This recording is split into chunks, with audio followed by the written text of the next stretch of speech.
नर्मदापुरम जिले के ग्राम पगधाल में आयोजित महाशिव पुराण कथा में श्रद्धालुओं की बड़ी संख्या में उपस्थिति रही। कथा के दौरान पंडित ललित किशोर दाधीच ने भगवान शिव के महत्व और जीवन में उनके संदेशों को विस्तार से बताया।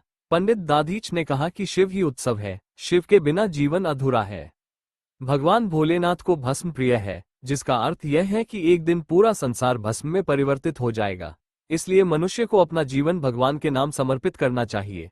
उन्होंने कहा कि अपने कर्मों में शुद्धता लाना ही सच्चा शिव पूजन है। यदि कर्म शुद्ध होंगे तो जीव संसार के बंधनों में नहीं बंधेगा।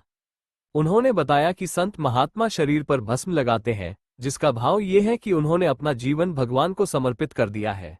भगवान शिव के गले में सर्प धारण करने का अर्थ समझाते हुए उन्होंने कहा कि मनुष्य को अपनी वाणी पर नियंत्रण रखना चाहिए, क्योंकि शब्द ही जहर भी बन सकते हैं और अमृत भी। कथा के दौरान सती अनसुया चरित्र का प्रसंग भी सुनाया गया। उन्होंने बताया कि धर्म के मार्ग पर चलने वाली स्त्री में कितनी महान शक्ति होती है। सती अनसुया की तपस्या से प्रसन्न होकर ब्रह्मा, विष्णु और महेश बालक रूप में उनके सामने प्रकट हुए और उन्हें वात्सल्य सुख प्रदान किया। महाशिव पुराण कथा के अंतर्गत 12 ज्योतिर्लिंगों की कथा का वर्णन करते हुए सोमनाथ महादेव की कथा सुनाकर श्रद्धालुओं को लाभान्वित किया गया। कथा में आसपास के ग्रामीण अंचलों से बड़ी संख्या में श्रद्धालु पहुंचे और कथा का लाभ लिया।